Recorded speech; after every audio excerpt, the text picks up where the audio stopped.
Hey everybody, this is Eric Worre and welcome to NetworkMarketingPro.com. I'm here with network marketing legend, superstar, highest earner I've ever met in network marketing, $80 million man, plus grows every single minute, Mr. JeffRoberti.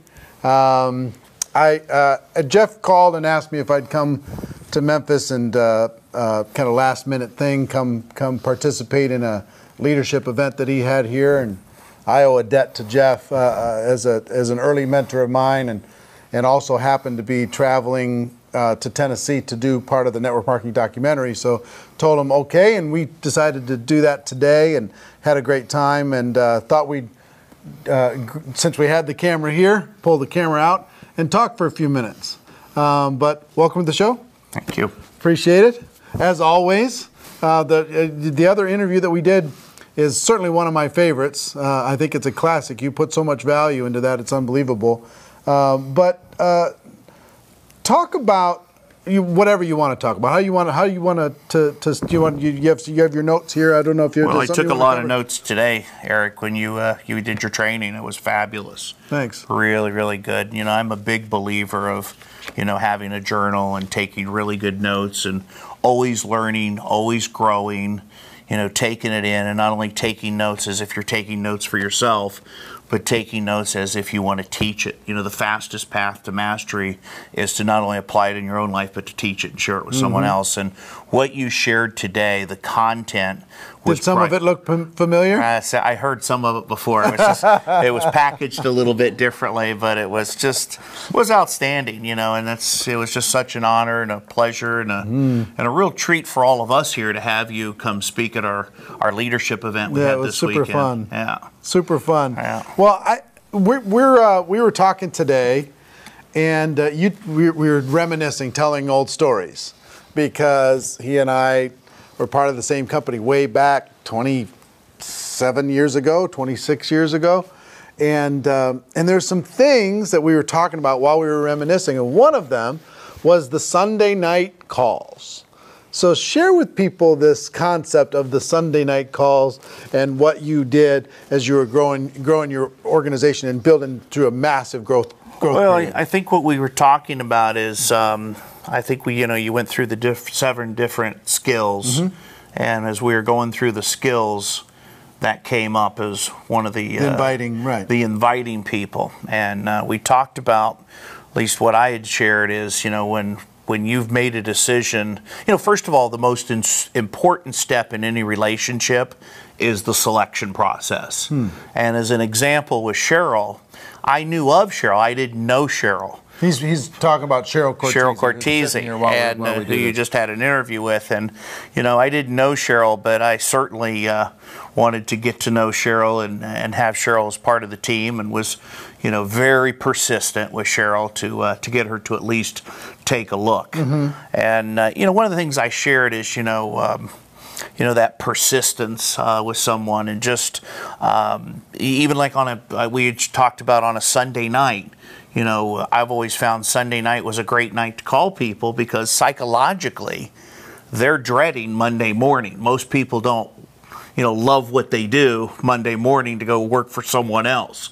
So that was So you made it a habit on Sunday night to call prospects, because you knew they were kind of like, thinking maybe negatively about going into another week of something that wasn't filling them up to their full potential. So you on purpose knew that. Yeah.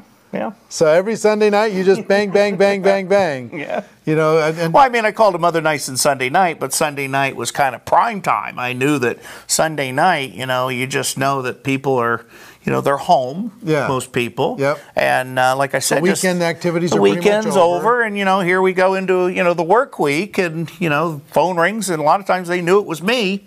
It was that Sunday night call, and I was just persistent, and, was able to get Cheryl Cortese in the business, and a lot of other great leaders that I recruited. Talk to me about persistence, because some people have this concept, and I think a little overused concept in network marketing is some will, some won't, so what next? If you share it with somebody and they say, no, I'm not interested, boom, you forget about them, you never call. Fine, they rejected me. You kind of emotionally stiff-arm them, and you move on, and you don't give them a chance. So, talk to me about, because you were talking about Cheryl over the course of 2 or 3 months. You might have called and talked to her 30 or 40 times. Yeah, I mean, I just didn't give up. 30 or 40 times, people. Okay, yeah. For a person who's earned now $25 million or so over the course of the last 27 years, do you think that was worth doing? Yeah. And how do you keep calling and keep that moving? How do you keep it active? Well, first of all, I didn't just call her. Right. I didn't just stop with her and just only talk to her. I mean, I was still talking to 10, 20, 30 plus people every day. But like I said, the most important step in any relationship is the selection process. And I had known of Cheryl and the success she had had briefly with another company, and that company she was no longer involved there. And I thought, wow, if I could get Cheryl, she's got, the skills, she's got the talent. And so I just stayed persistent with her. And finally I got her. I came into her area. I started my campaign. I had some... But before you get to starting the campaign, tell me, what did you say? It's your interview, I guess. We'll let you... What did you say? I was just getting warmed up there, so I was ready to go. I'll get you back to that stage in a second. But you call her the first time, she says, I'm not interested. And then you call her the second time. What do you say? I say, why are you not interested? I don't know what I said. But then I'm just trying to say, I know you talked to her 20, 30 times. Yeah, over the course of a short period of time. Was there, you're interested now, or I want to tell you a new story? How did you keep the conversation going without feeling like it was shut down and over? Well, first of all, I came from such a position of strength. Yeah. As far as just being bulletproof, just having that voice of authority, that congruency, that passion. And, people can feel that. Mm-hmm. And, even though she was not receptive at first, I was committed to getting Cheryl to take a look at this. And I wasn't just going to take a blind no as an answer. Right. I wanted her at least to educate her where she could get the facts and make an intelligent decision. So, but don't make any mistake. I certainly kept moving forward and talking to lots of people in the meantime, and it was a process. Recruiting sometimes is not just a single event; it's a process. It's a series of exposures. It's a series of just dripping on that person and staying persistent. I got a lady I've been out in the business 17 years later, and she's one of our top producers. Yeah. But I've talked to tens of thousands of people in the meantime. Sure. So it's just there's just nothing like leading by example. Mm-hmm. Being the best distributor in your organization, always holding yourself accountable, setting real high standards, and when you get a chance to share this opportunity with a producer like a Cheryl Cortese, you stay after them. Mm-hmm. Until and I actually got Cheryl. I mean, the story, Eric, if you really want to know the truth is I got her by fear of loss. Yeah. I came into New Orleans, I started my campaign, I had the thing blowing and going, the phones were ringing off the hook. This was, back then before social media and social networking and all this stuff today, where you actually talk to a person face to face, and the phones were ringing off the hook. I had all these groups of people together, and, I told the company story, the product story, the opportunity story. At the end, I said, what did you like best about this, right? Did you see an opportunity? Are you prepared to get started? Here's what you need to do next. And I had a bunch of people wanting to sign up. And I looked at Cheryl and I said, they're either yours or they're mine. Yeah. And she said, well, I guess they're mine. I'll take them. I'll take them. Right. And so she came into the business and, we started working 8 to faint and just going after it day and night. And next thing you know, Cheryl's become one of the top producers, not only in our company, but one of the top female producers in the world and one of my best friends in the world. Yeah. So more than the money, more than the business, the relationship and the love and the growth and the contribution that we've gone through over the last 25 plus years has been priceless. So I put a much higher price tag on that than the money. And her organization does, $2-3 million a month in business. Wow. And I get paid on a little bit of that. You know, Yeah. it's been good. It's been good. It's been okay. It's been okay. Yeah, you can that part's good too. I mean, pay the bills. Yeah, yeah. But you know, it's just it's one of those things. You know, if you want something bad enough, you know, we talk about you can go into the GoPro and get into the 90, all these things. At the end of the day, I'm looking for somebody that's dissatisfied. And I knew she was dissatisfied. She had an experience, had some success, was no longer involved there. Things were going on in her life, and you know, the timing, you know, it wasn't perfect at first, but as I was still there and consistent, the timing all of a sudden became, you know, good for her, you know, going through some things that she went through in her life. But, you know, as far as, you know, having that desire, you know, I tell people, you know, what do you look for, Jeff? I look for people that are dissatisfied, that are hungry, that have a desire, they're willing to work, and they're teachable. And you know, and then just going in there and not telling them what to do. Distributors don't do what you tell them to do; they do what you do. You know, and inspiring them, leading by example, and going in there and doing what I've talked about in the other interview: the tell, show, try, do. You tell them, you show them, they try it, and they do it. And you duplicate that. How am I doing so far? You're doing good, man. So many lessons in this. I want people to understand the persistence. I really do, because you are a great example of persistence for me over the period of time where I observed it and I watched as a student to a teacher type of a situation. Persistence is really important. So many of the $1 million earners involved in network marketing and the six-figure earners are only in because one person decided that they were going to stay persistent with that person until they at least understood what it is that they had. One person made a decision that says, no, I'm not going to just walk away from this person. I'm going to stay in touch. I'm going to keep reaching out. And I think that persistence message is really, really important. And then also going in and helping that person get a quick start. Getting some results, getting a product story or service story, getting a check, getting that first month, that first 30 days. Talk about the importance of that first 30-day story. Well, you know, and we talked about that today. You know, I tell people, look, do you want to go fast or do you want to go slow? You know, it's easier to be successful in life and make a fortune than it is making a living. And what you do your first 30 days in this business, you'll be telling that story for the rest of the time you're involved in your network marketing career with that company. And so, you know, there's nothing like grabbing that new man enthusiasm, launching that person, jumping into their warm market, and really getting them off to a fast start that first 30 days. And, you know, you just get really good at that.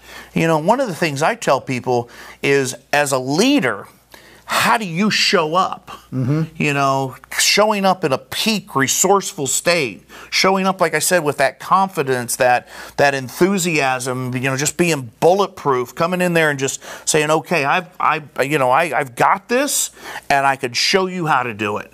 And that you know, success breeds success. You know, I've had people tell me, Jeff, if it's half as good as you make it sound, I'm in. Let's go. And you know, the other thing is people don't care how much you know until they know how much you care. And they truly know that I am there to add, first of all, to meet their needs. I don't go into a relationship to get, I go into a relationship to give. I'm not measuring what I get in return. In other words, you're putting their needs ahead of your own.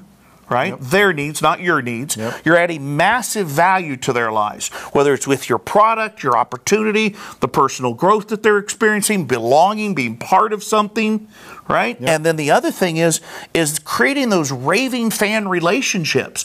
Long-term relationships equal long-term success. So you get really good at launching people.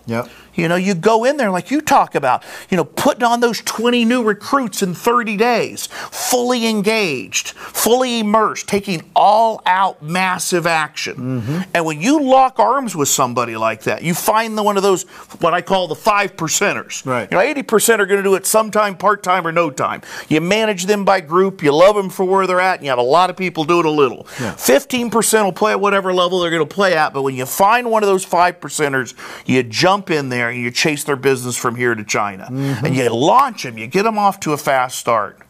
And so that's, you know, and then you just keep doing that over and over again. Right. You know, you stay in the production stage, the building stage. You never find yourself falling into the management stage. Sure. Or becoming an overseer of the managers, or even worse, becoming an overseer of the overseers that oversee the managers that manage the producers. Yeah. That's supposed to be funny. We don't have an audience for that. Well, they got a peanut gallery here.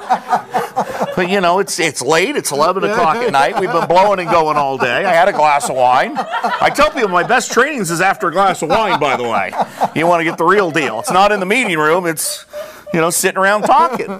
But, you know, Cheryl, I got to brag on Cheryl a little bit. The thing I love about Cheryl is, you know, Cheryl Cortese, she's just got this huge heart, you know, and she's a giver. Yep. You know, that's what I was looking for. Is somebody not only has the skills, but doesn't operate from here, but operates from here. And, you know, when you find that type of person that truly give love first, and it'll come back to you. Yeah. You know, I'll give you an example. You know, I just came out on this trip, and I've been doing this now for, you know, this company for over 27 years. And just 2 weeks before I went on this trip, we had the memorial service for my brother. He had had a heart attack. He had seizures. He went unconscious, and he was on life support for 2 months. And Paulie was my best friend growing up.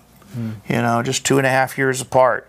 You know, and I'm having talks with my mother about this, and, you know, his wife at 25 years.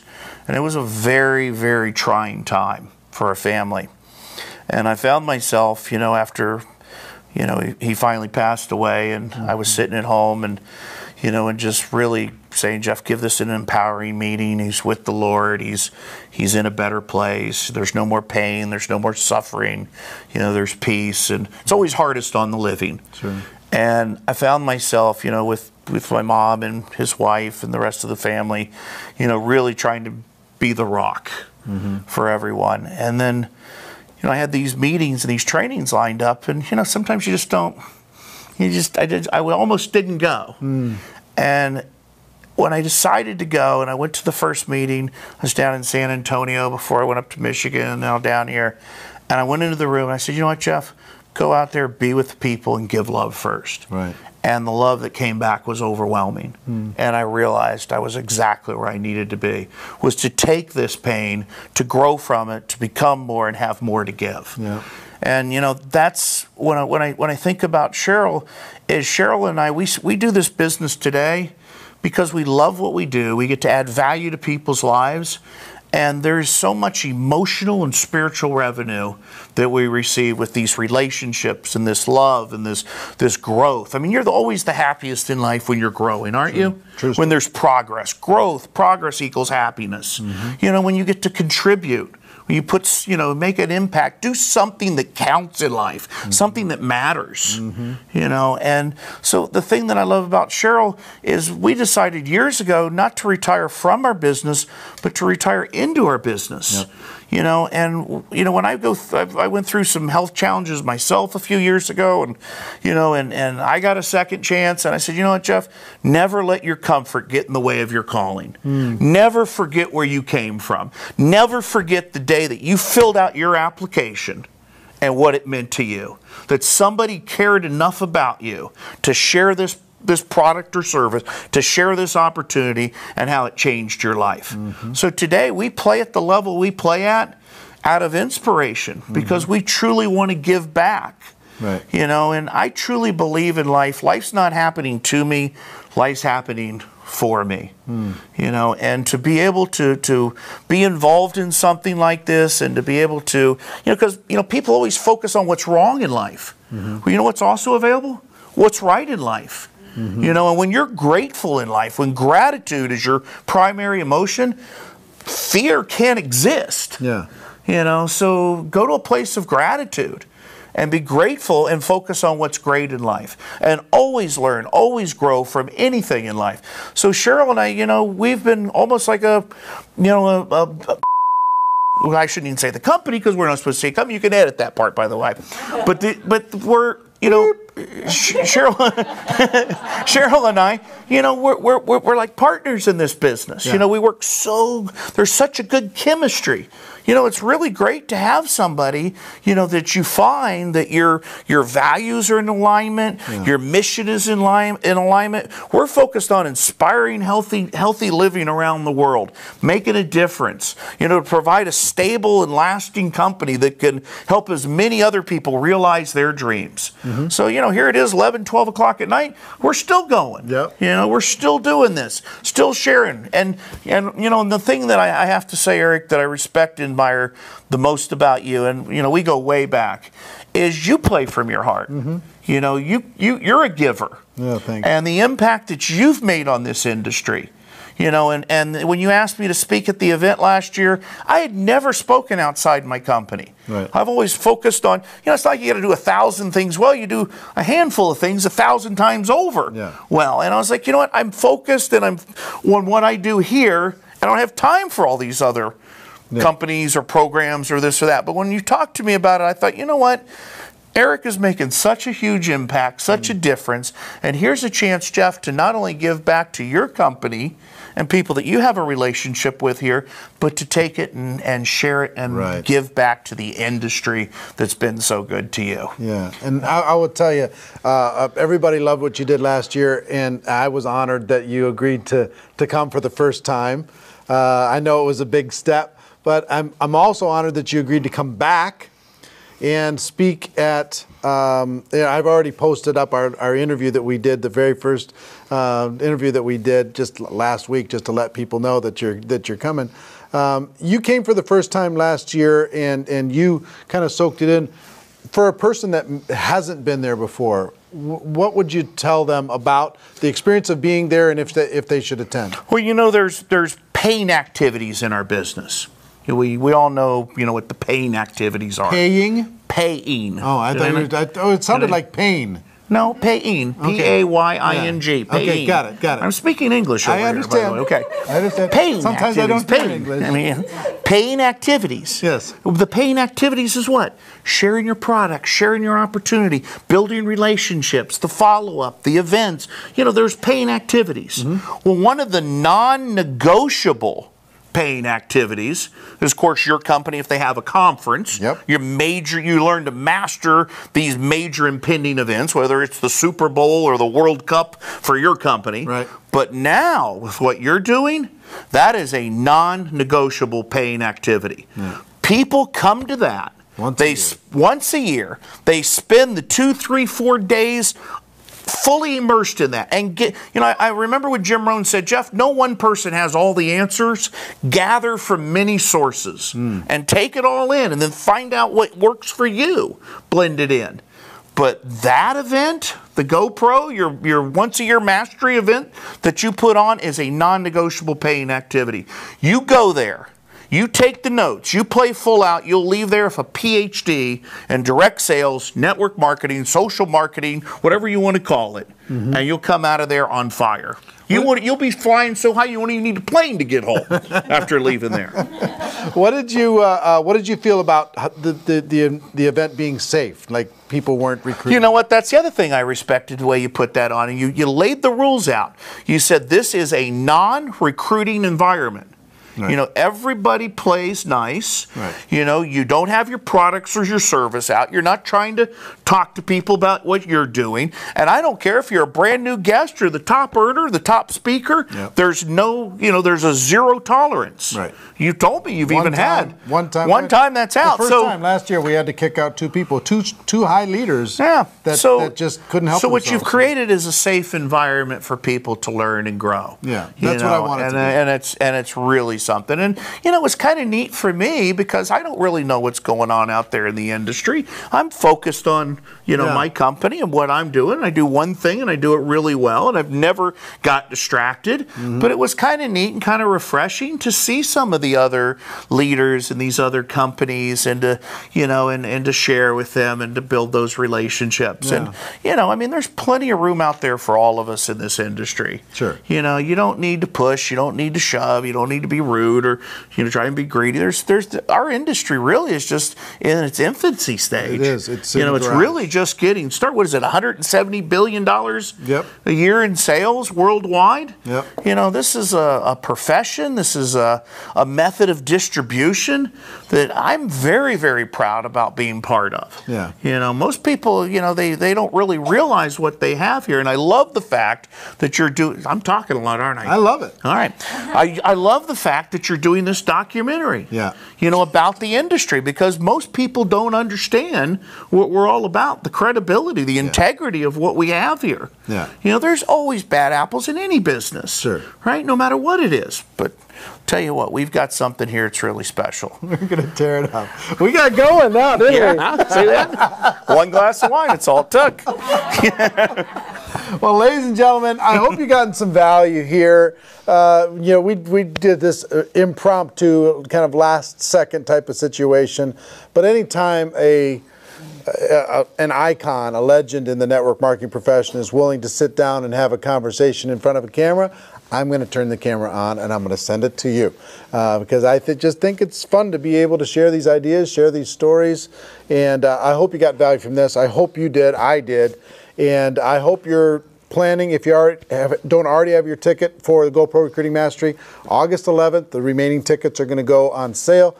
Make sure you mark your calendar. We'll be letting everybody know on that day. And I think there's about 1,600 tickets left. And we're going to sell out at 8,000 people. And it's going to be spectacular. So that's our show for today. Ladies and gentlemen, our wish for all of you is that you decide to become a network marketing professional. You decide to go pro, because it is a stone cold fact that we have a better way. Now let's go tell the world. Everybody have a great day. We'll see you next time. Take care. Bye-bye. Peanut gallery? Yay! Nice work.